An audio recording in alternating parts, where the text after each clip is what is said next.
We have a 2012 Infiniti FX 35 with us that we're going to be doing a review on. It currently has 130 to 35,000 kilometers on it. The car looks fresh. It is a four-wheel drive, 3.5 liter V6 engine with a horsepower of 300, around 300, maybe a little more. It has a cream interior, which I'm not a big fan of, but it's in okay condition. Not the best. You can see some stains here, but of course, no rips or tears or any sort of cracks. Even these pouches, you'll see there are no rips in the stitches or over here. Interior is a little dirty, but cream interiors tend to get dirty, unfortunately. Seatbelt and everything, no damages, but yeah, just dirty. Let's take a look inside the trunk. It is auto, so you just press the button, it opens up automatically. It's just this panel right here is off. Maybe just the wiper motor was replaced. Yep. Pull this handle to take the rear seats down. That is manual. Handle over here as well. Spare tire, I'm guessing. Yeah, spare tire inside there. It's an okay size trunk. I do think it's smaller than an X5 or an RX, which is its competitors. Now to close this, there's a button over here. Just press that and it closes right back up. Okay, let's take a look. You can see the mirrors are tinted. Oh, there's a Jaguar backpack. I'm not sure which car that is from. We'll put that aside. Let's pull this back. It is sticking out. So, okay, there we go. More stains over here. Okay, just get in the back. Very comfortable seats. I am 5'11" and I fit pretty comfortably. The driver's seat has the memory function, and then when you turn off the car, it moves back to give you enough space to get out of the vehicle without too much trouble. And then again, when you sit inside and push on the start stop button, the seat's gonna go back into the memory that you set. The seat's gonna go back into the setting that you set for yourself. AC vents for the back. It does have a sunroof that we'll take a look at, and interior lights are over here. Very comfortable seats, perforated, and then obviously leather all over. Let's just jump into the driver's seat.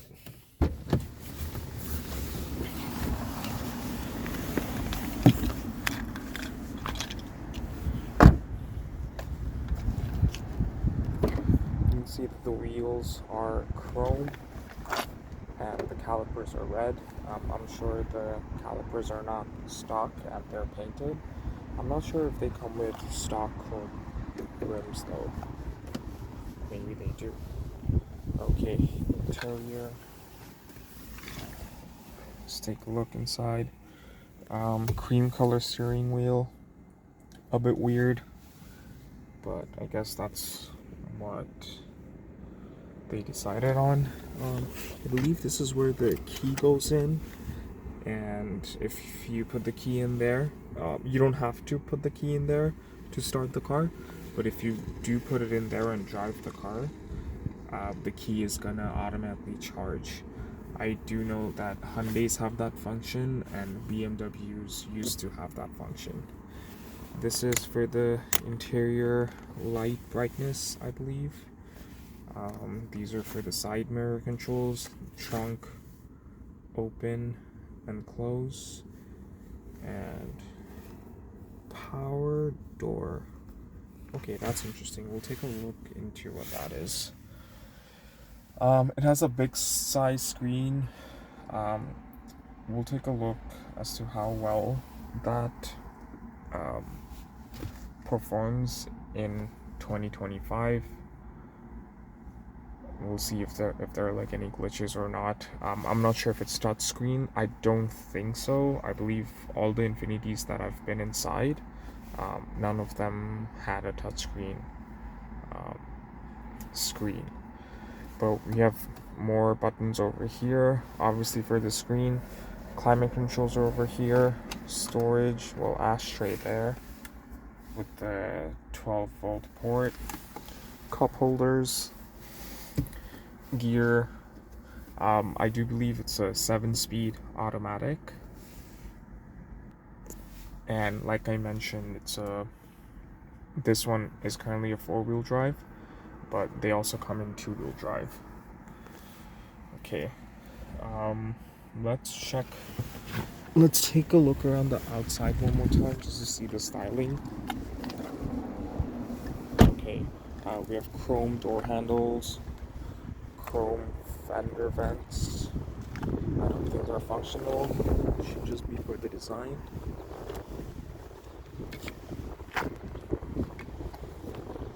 Chrome grille, fog lights.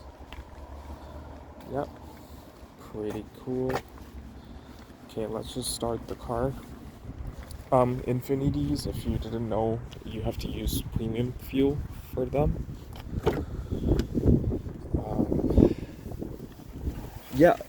A few complaints about the car. I do believe that the car is fairly reliable.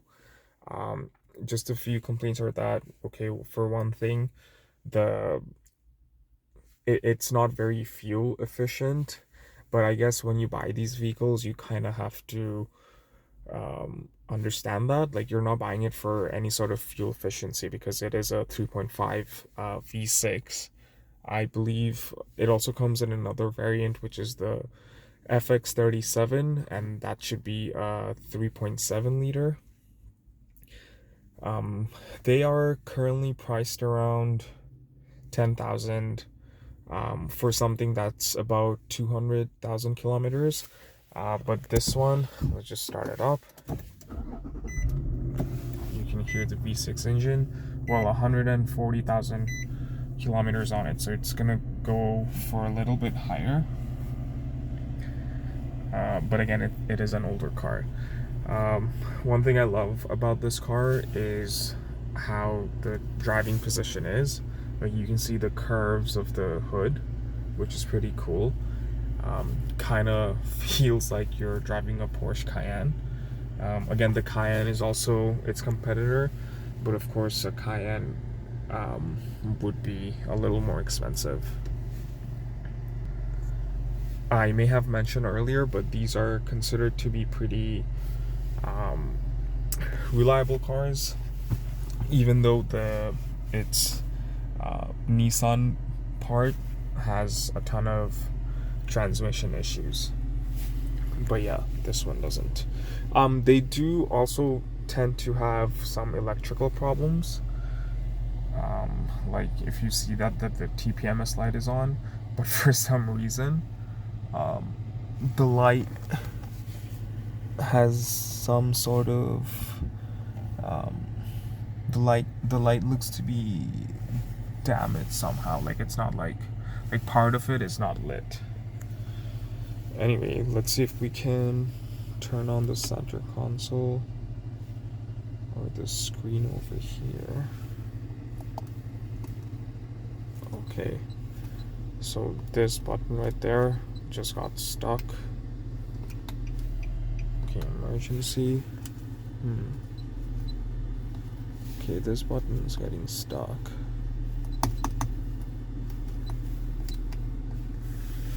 I guess the screen doesn't work.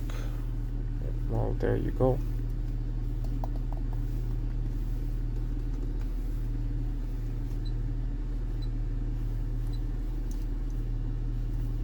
This button got stuck as well. Okay, seat heater and cool option over here. Let's see the power door. That's off. Okay.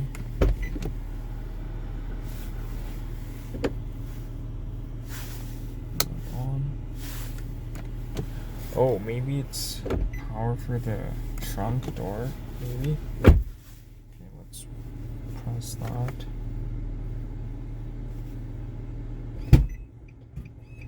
Okay, we see that the door is opening. And let's press it again. And we see that it is shutting down.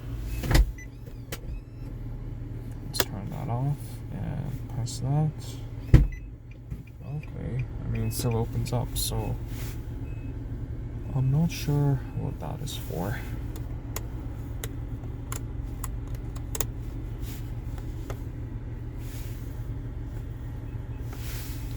Interesting. I'm gonna have to take a look into Google as to what that function is for. Okay, anyway, so we have the sunroof over here. It opens up as well for your sunglasses storage area, and then sunshade and everything. Okay, let's see if all the mirrors go down. Oh, let's see if all the windows go down. Yep, all the windows are working. AC is cool. Okay, I think now we should go for a test drive. Okay guys, so I did take a look as to what this button was for, and yeah, we were right, it is for the trunk. However, it doesn't affect this switch, but it affects the switch that's on the trunk. So the switch at the back. I also did notice that it has a reverse camera, but then it would show it on the screen. So if the screen's not working, that means we don't have any sort of reverse camera, which is a bummer. Okay, so let's just set the seat up. All the seat controls are to the left here. It's auto, and then of course these are the memory seat buttons. We'll just put our seat belt on and take it for a drive. Okay, so we'll just go around this compound in the beginning, see how the car feels at low speeds. I'm just gonna wait till jack SVR. Okay, put the indicator on. There we go.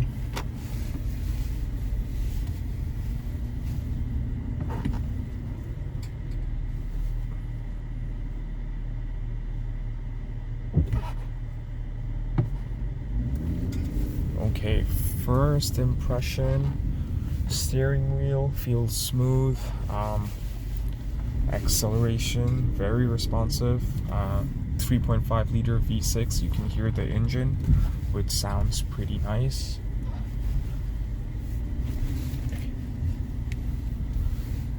Comfortable car going over the speed breakers.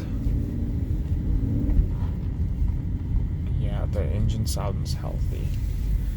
Well, of course, the mileage isn't too high for what the year is of the car. Let's just take it out onto this road. Test the speed a little. Wow. That pickup is very smooth.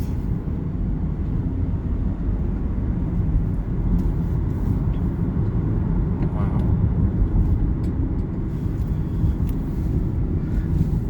It's so nice driving a V6 engine car. Nowadays, you don't find that a lot because of all the new regulations, and most cars are fitted with turbo.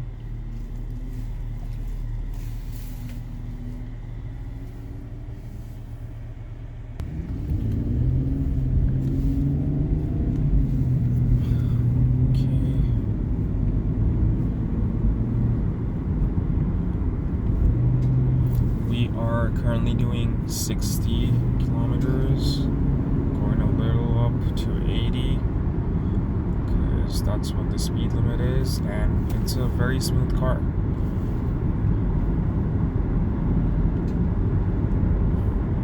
No problems at all. Very nice drive. I did notice that for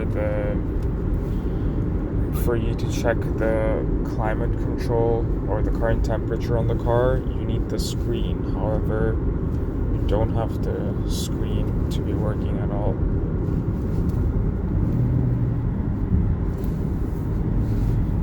Again, driving seat is comfortable. Driving position is great as well. No complaints. And like I said, it's a very fairly reliable car. The only problems that I saw people complaining about is a cracked dashboard and a very low fuel economy.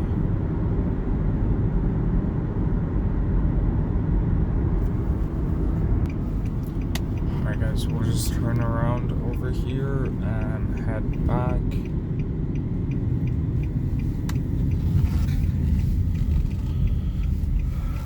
Okay, let's see, no cars behind. Let's just make a U-turn. Turning radius, not bad. This car, I would say it's larger than an X3, so it should be comparable to an X5.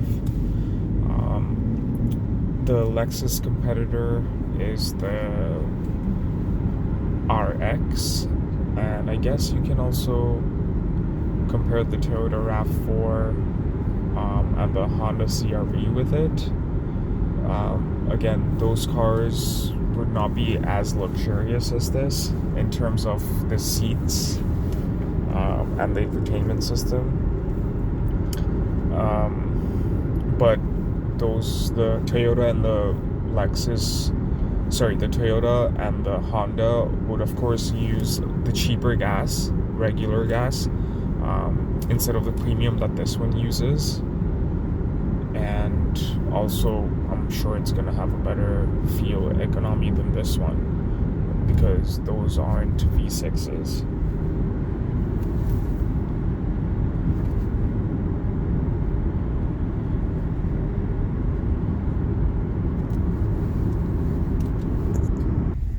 Alright guys, so we're back. Honestly, I enjoyed the drive. Fantastic engine and transmission. The V6 engine is of course lovely to drive, and honestly I'm impressed by this car. So let me know your thoughts on this car. Do you like how it looks? Would you buy this car for around 10,000 to 13,000, or would you rather go for its competitors like the BMW X5, the Mercedes ML, or the Acura MDX? Or would you rather go with its more basic competitors like the Toyota RAV4 and the Honda CR-V? If you guys enjoyed this video, please like and subscribe and help me grow this channel. I would really appreciate that. And I'll see you guys all on the next one.